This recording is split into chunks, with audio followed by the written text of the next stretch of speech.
Il existe des histoires que l'on consomme pour s'évader quelques instants, des récits qui s'effacent à peine le livre refermé.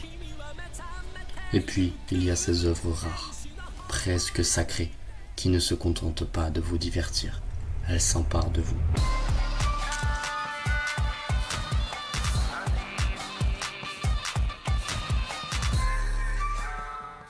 Elles s'insinuent sous votre peau, s'installent dans un recoin secret de votre âme et finissent par changer la manière dont vous regardez le monde.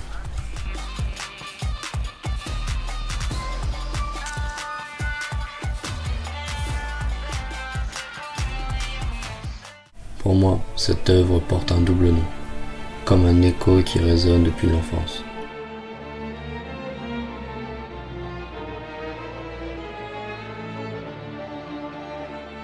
Ce que je m'apprête à vous livrer aujourd'hui n'est pas une simple critique, ni une énième analyse technique. C'est une déclaration d'amour.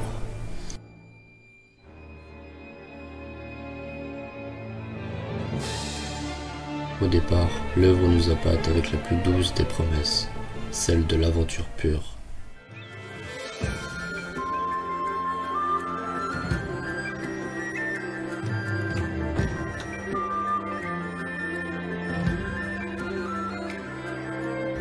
On suit un enfant de la nature, Gon Fricks, armé d'une simple canne à pêche et d'un optimisme à toute épreuve.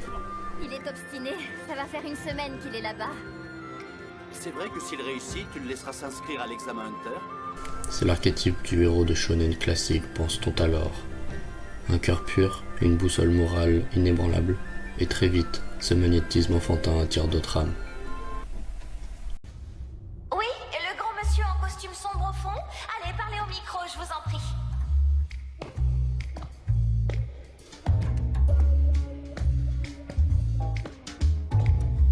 Léolio et ses rêves trop grands pour ses poches. Je suis Léolio de la 287e promotion. Kurapika et son fardeau silencieux.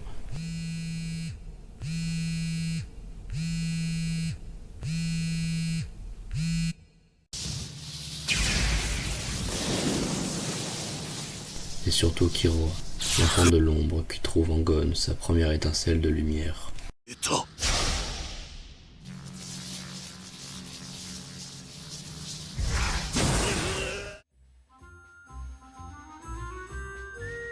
Cette première partie de l'œuvre possède le parfum des matins d'été de notre propre enfance.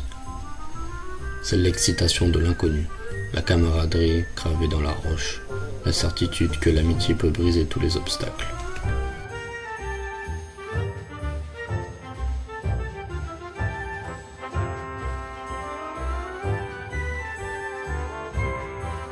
Mais si Hunter x Hunter s'est inscrit si profondément en chacun d'entre nous, c'est parce que Togashi est un alchimiste brillant et cruel.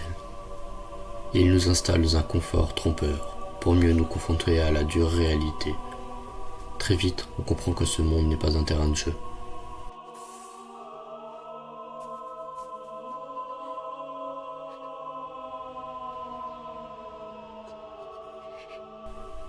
L'innocence ne tarde pas à se heurter à la pierre froide de la réalité.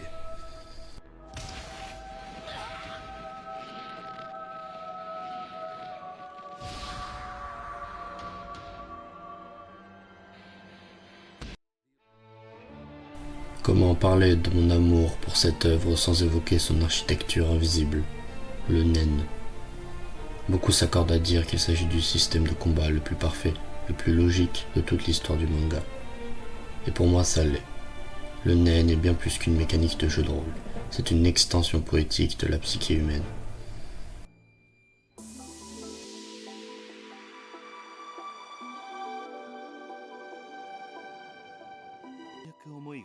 Dans Hunter x Hunter, on ne gagne pas parce qu'on crie le plus fort ou parce qu'on possède une force génétique cachée. On gagne parce qu'on comprend qui l'on est.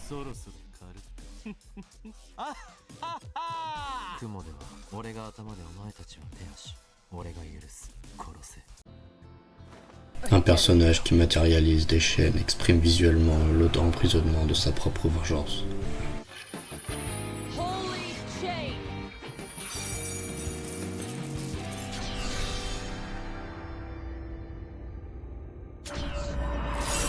Celui qui transforme son aura en électricité et traduit l'histoire d'un corps torturé depuis le berceau.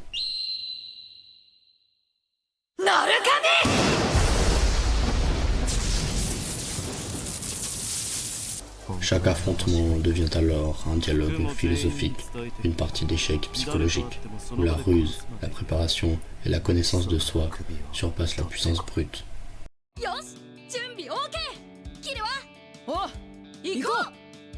Togashi respecte l'intelligence de ses lecteurs et de ses personnages.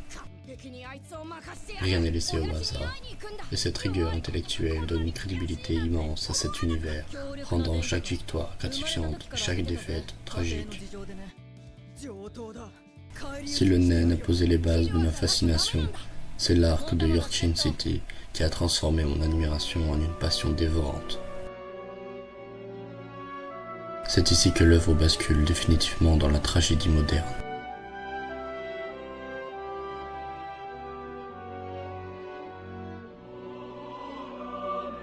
Le cadre change, nous voilà plongés dans une métropole mafieuse, étouffante, baignée par une pluie continue et une musique de violon déchirante.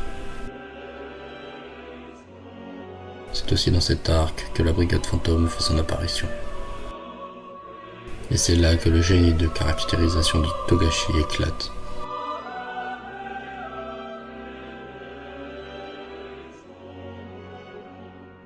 Togashi floute les lignes de la moralité. On se surprend à éprouver de la fascination, voire de l'empathie pour ces monstres, tandis que nos héros, Kurapika, s'enfoncent dans une quête de vengeance si sombre qu'elle menace de consumer sa propre humanité. C'est la grande force d'Hunter x Hunter. Dans ce monde, les monstres savent aimer, et les anges portent des démons en sommeil.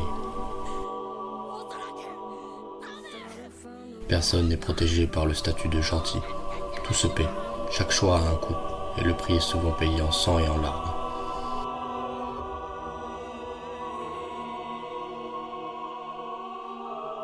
Et puis, il y a ce sommet, cette montagne narrative que représente l'arc des Chiméraantes.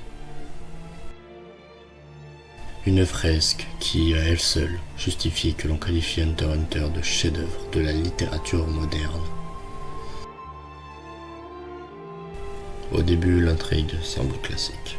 Une menace biologique extérieure menace l'humanité. Mais ce qui se déroule sous nos yeux est une dissection anatomique de la condition humaine.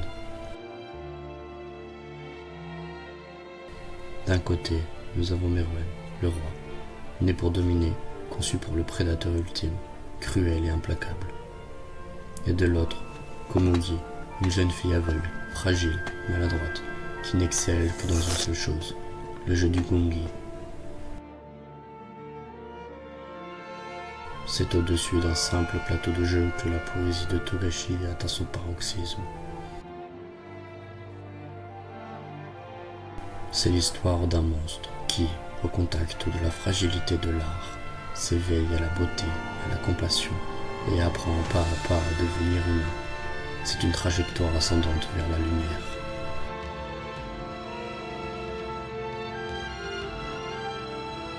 Et pendant que le monstre devient homme, l'homme devient monstre. Gon, cet enfant si pur, brisé par le deuil et le mensonge, abandonne tout. Il sacrifie son avenir, son haine, sa vie même, pour une vengeance aveugle.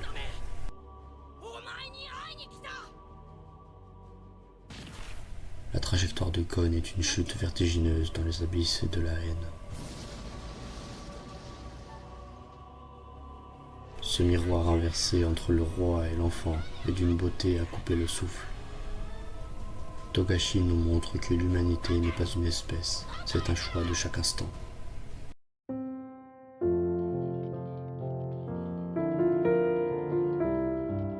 Si j'aime Hunter x Hunter de cet amour si grand, si viscéral, ce n'est pas seulement pour la perfection de ses arcs ou de la folie de ses combats.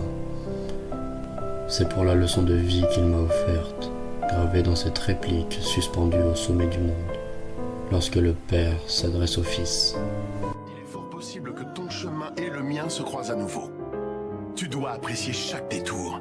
Profites-en à fond. Car c'est grâce à ces détours que tu trouveras des choses encore plus importantes que celles que tu désires. Dans un monde où l'on nous somme de toujours aller plus vite, d'atteindre nos objectifs en ligne droite, ce manga nous rappelle la beauté de l'écartement. Les pauses de l'auteur, les chapitres denses comme des romans, les digressions, tout cela fait partie du voyage. Alors pour ça, pour tout ça, merci. Merci Monsieur Togashi. Merci pour vos doutes, pour vos souffrances artistiques et pour nous avoir offert cette œuvre intemporelle. Vous avez dessiné un horizon éternel. Et tant que mon cœur vibrera pour ces histoires, je resterai fièrement un Hunter. Ainsi commença le voyage de Gon. Il suivit les traces de son père dans l'espoir de devenir Hunter.